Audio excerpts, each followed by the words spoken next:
the CIO at Physicians Medical Group, and we run the Santa Cruz Health Information Exchange. The topic today is HIPAA privacy and security, and some of the changes that we're all dealing with out there. So before we get into the topic itself, I wanted to share, to put into context for you, what we're all about. And I'm going to just punctuate a couple of these things on the slide. That our goal here is to help you improve the quality and efficiency of health care for all the stakeholders in Santa Cruz. And that includes doctors and staff members and organizations like PMG and Dignity and Watsonville Hospital, as well as patients themselves. And we do this by delivering technology assistance. We don't necessarily do things for you. We do some guidance, some best practices to help you make the right decision, whether you're using some of the PMG support services or you've got other people providing services to help you along this path towards electronic health records and good security. We are going to be showing you today some services and tools to help provide you how to become a meaningful user of an electronic health record and being connected to the exchange. And, you know, why are we doing this? Well, besides the improving quality and efficiency, we think these systems are foundational for the new payment models and healthcare reform, namely accountable care, clinical integration. Many of you have heard about the medical home model, where many different organizations are tightly coordinating and collaborating on patient care, and ultimately to help you and us survive payment reform as independent physicians and not as employees of some big behemoth. So jumping right into the session today about what is privacy and security, why does it matter? You may recall that HIPAA was initially passed in 1996. It went into effect fully in 2003, and this is really, in 2009 and then later in 2013, it's really been the second and third major changes that you and we as providers and covered entities need to deal with. So the privacy deals with the patient's protected health information. This could be clinical or financial or both. Security refers to the electronic systems that you have and the policies that you have and the practices that you have to protect the data. And about protecting your patient's rights for the data that you're storing about them in your systems, and that we want to punctuate that there's some misunderstanding perhaps out there that I don't have to worry about this if I don't have an EMR or if I am a very small practice. You need to know that all providers in this country need to comply with HIPAA, especially the changes in the laws have broadened it over the last 10 years. So it's not just those people with EMRs, as you'll see in a few minutes, or people that are seeking the government's meaningful use incentives. It's every provider needs to comply. The major change that happened in January is a few weeks ago, the government issued its 2013 HIPAA final rule. This has been out in proposal for quite some time. The government has received many comments and proposals from industry, from doctors, from vendors, from patient organizations, and the underlying things that you need to be aware of and that PMG is going to help you with is changes to the business associate obligations. You need to have agreements, and those agreements need to be updated for your business associates. And you'll see why that's important in a few slides. There's enhanced protection, enhanced individual rights, the penalties and enforcement. I guess it's good news that the penalties capped at a maximum of $1.5 million per violation, because prior to this, there was no cap, and some of the violations were quite pricey. And you must report breaches. Nationally, for large-scale breaches, which are patients, more than 500 patients that have been breached or information shared inappropriately, there were 563 reported incidents. But you actually must report all breaches, even the small ones. Now, this final rule is effective next month, or in the end of March, and your compliance is required by September 23rd. So in March, we expect to get a new template out for you to look at and consider using with your business associates. This is very serious. And we'll continue to provide HIPAA education, and we're in the process of redoing our HIPAA education classes and sessions. And we'll have more information out on that now. And we will get this into your hands so you can make a decision if you want to use PMG to provide some of this education and resources, or if you want to do it some other way.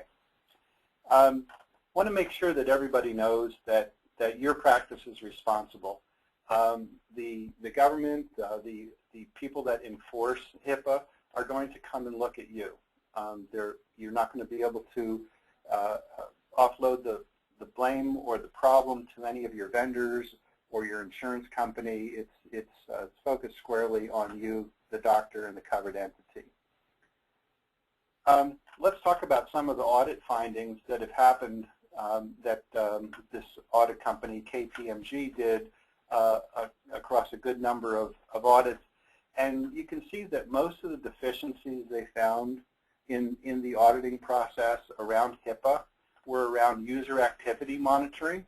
And these are kind of broad and vague categories here, I understand, but that could be anything from an employee's doing something inappropriately, maybe they're emailing protected health information exchange and it's not encrypted, or they're sharing paper files, or they're doing things that they're not supposed to be doing. So the biggest cause of concern and breach is user activity monitoring. You can see the second biggest concern in the deficiency is contingency planning. Too many practices, too many doctors did not have a plan if there was a catastrophe or a breach, whether it's a natural catastrophe or your building gets flooded or a fire. They didn't have a plan, and thus were putting their business and their patients' data at risk. The security and privacy is important for the health information exchange, as well as we move as a country to exchanging information freely yet securely with each other. That the patients need to have trust in you and in the system that we're protecting their information and that we're securely handling it and exchanging it and minimizing any possibility of a breach. So I want to give you some examples, and I punctuate this by saying don't become a headline. I talked earlier about major breaches of more than 500 patients, and as I said, there's been hundreds of those. But I want to call your attention more to things like what could happen to you in your practice setting, because when we all read about 10,000 patients' data being exposed by some big hospital or some big clinic across the country, it doesn't feel like where we live. But some of these maybe uncomfortably will feel like where you live. The surgeons of Lake County, and I forget what state they're in, 2-doctor practice, they had a server in their practice. We recommend no servers in practice, and this is one of the reasons why. Their server was hacked, and the hackers encrypted the data and offered to sell the password back to the doctors so they could get at their data that was in their electronic health record and in their email system. The doctors did the right thing of bringing in the authorities and actually turning off the server. However, that quite disrupted to their business, and they're still exposed to a breach. So even though the doctor was not at fault, they are still on the hook for the breach and the liability associated with the breach. The second one, I want to just say it's not just computers. So in the second example, which was in Massachusetts, there was a billing service that was operating on paper and computers to some degree, but the doctors that were associated with it ended up finding that their paper claims and paper documentation ended up in the recycling at the local landfill. It had protected health information on it, and not only was the billing service fined, but the doctors involved were fined $140,000. So again, you could say, well, this wasn't my fault. You know, it wasn't computers. I thought it was only restricted to computer problems. It's not. It's paper. It's any breach of confidential information. And the last example here is Hospice of North Idaho. Small organization, unfortunately had a laptop stolen. Laptops, by the way, are the #1 threat to you and to us in the country. Most of the breaches, more than 50% of the breaches, happen because a laptop with patient data gets stolen and thus is reported and costs you money, and your patients lost the trust. That organization was fined $50,000. And what we're seeing here, as some of these fines and enforcements are happening, what we're seeing in writing, I didn't make this up, that the government is saying that you, the provider, did not adequately implement sufficient protection to ensure security of electronic protected health information. That was obviously related to one of the electronic breaches, like the laptop, but the point is that you can't, unfortunately, you can't point the finger or push the risk off to someone else. The other is the theme is that the providers failed to manage business associate relationships. They were not clear with their business associate. In some cases, they may not have had an actual written agreement that calls out how data is handled and protected, and thus they, as in the case of the doctors using the billing service, the government actually fined the doctors even though they had no, they were not responsible for causing the paper to end up in the public recycling. So I share these with you not to scare you, but just say we need to protect ourselves and you. In terms of some sort of wrap up things here for today, it's important that you have a good infrastructure and that you have staff that have set security levels that that allow them to do the things that they are authorized to do.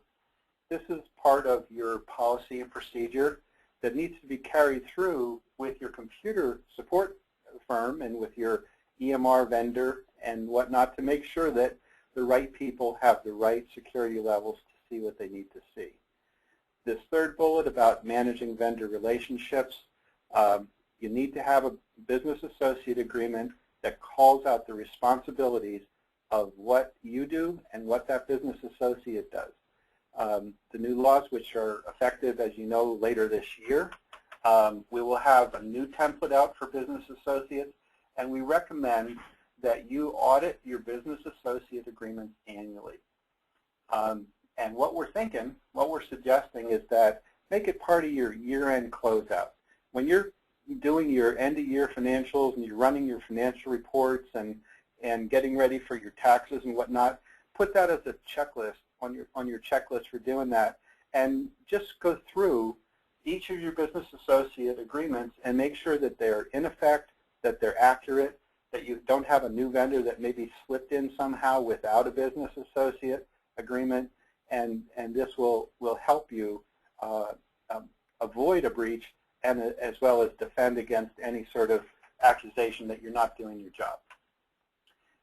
You need to develop security awareness programs and training and keep all of this documentation. It's a requirement of HIPAA now for more than 10 years that all of your employees get HIPAA trained. PMG has had classes in the past, and we expect to offer classes again as the laws evolve this year, so that you can have them trained by PMG. You need to have that done. You don't have to use PMG, but you need to have that done. You need to have it documented should an audit occur. Each practice must have a privacy and security officer. This is something that I see a number of small practices falling down on, and certainly that can be the same person. It might be a sole proprietor, and it's the doctor that's both a privacy and security officer, or it could be an office manager, or it may be separate people depending on the size of your business. But you must have that. It's a legal requirement, and they need to understand what their responsibilities are, which we cover in the PMG HIPAA training, and they must be fulfilling their responsibilities. And I'm sure many of you addressed patient concerns, patient privacy concerns. They want restrictions, or they're concerned about how you're doing things. You need to be ready with your Notice of Privacy Practices, which we have a template, and many of you use our template, that tells patients how you protect and how you share their data. Now, to wrap up, many of you are going for meaningful use, meaning that you are implementing a certified EMR, and when you attest to meaningful use, there's something called Measure 15. And this has become a big hot topic, because Measure 15 simply says that you, the practice, have performed a security audit, and you are implementing any recommendations found as a result of that security audit. So the good news is that we have some tools that we can share with you. The bad news is it's going to take some work on your part, and you're probably also going to have to include your IT vendor and maybe even your EMR vendor to help you get through that audit and identify any problems. In the past, what we've seen over 2011 and 2012 is that some of the practices simply attest and check off, yes, we have a security audit in place, and we're good. Well, the problem with that is you might not be good. If there's a breach, you will be at risk, as we talked about earlier. And even more importantly, the government is actually beginning to audit meaningful use incentive payments. We had 3 providers audited for 2011. Those audits are ongoing, and audits of any kind tend to be painful. They're even more painful when you don't have the backup documentation to the things that you attested to.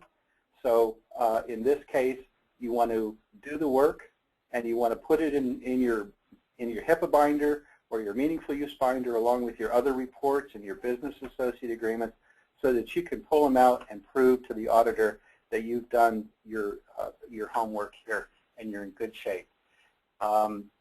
In 2012, there are a number of people that are being audited. There's a group down in Southern California, 25 doctors. 13 of them got audited, and it is holy heck.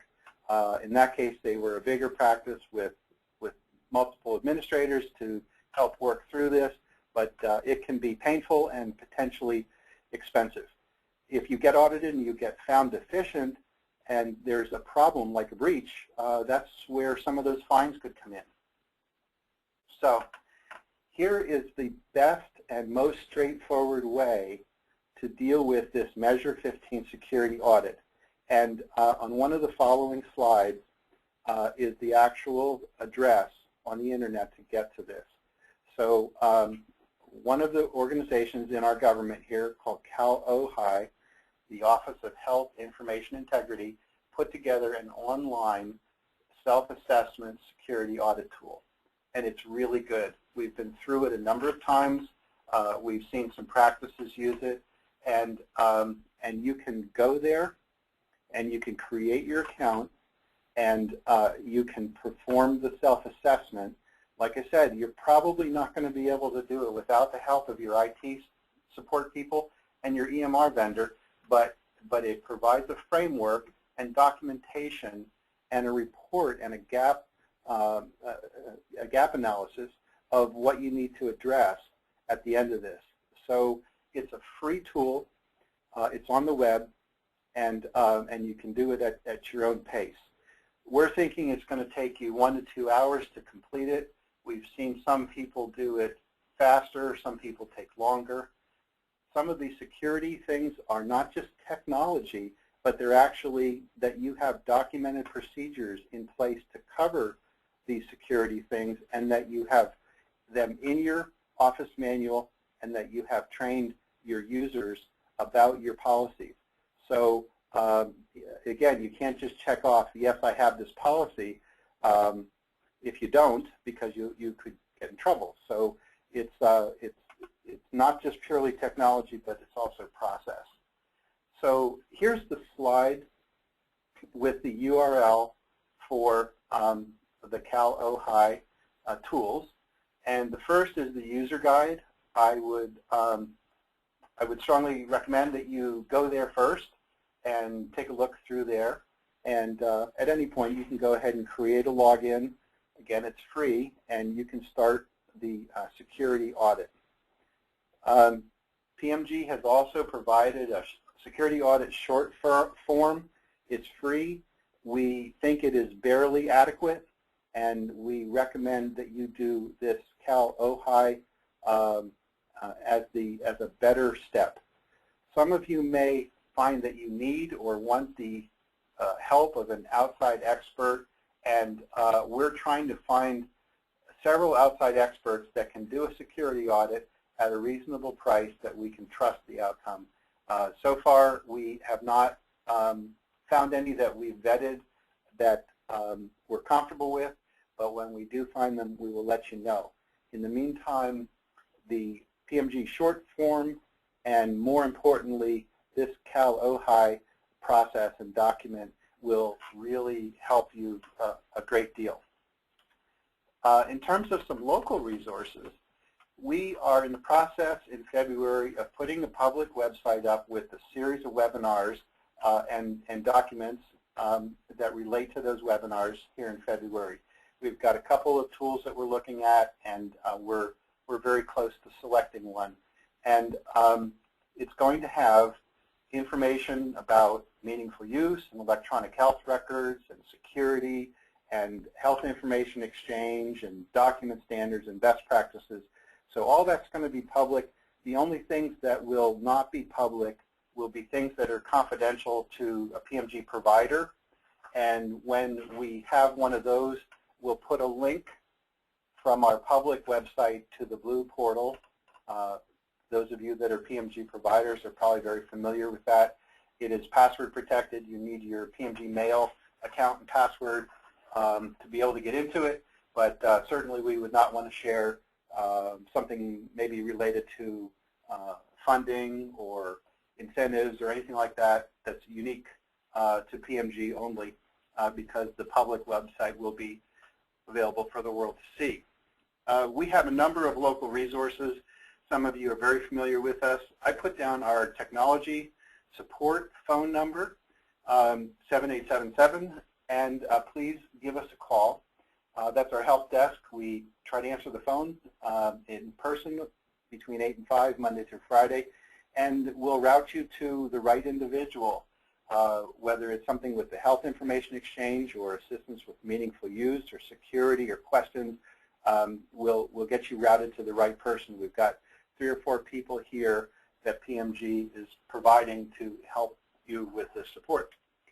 I wanted to show you a picture of the Blue portal, and I went right to the place on the left there that you can navigate to under Documents called Connecting Healthcare. So this is the private site that you need the login in order to get to, and this is up now. And you can see that what it has in it is a number of documents, the security PowerPoint that we just went through, some of the references, including the full story of the urgent care that got the fine and the billing service that's recycled. So more of the story than what I told you. We'll continue to post things here. It's organized by subject. So under Connecting Healthcare, you'll find this under Security. It's pretty easy to find, but we don't believe we need to password protect all this stuff. So we are going to put it out on the public site so you don't need to log in. But for now, we're putting all of this here in this Connecting Healthcare document folder there that has an arrow pointed to the left. So these are the materials that we covered today. One of them that I did not cover at any detail, although I hinted at, is our IT standards and best practices. It's pretty simple, straightforward, 3-page document that you can give to your IT support organization, as well as read yourself, and ask them to make sure that your practice is following these standards. And the standards are pretty definitive.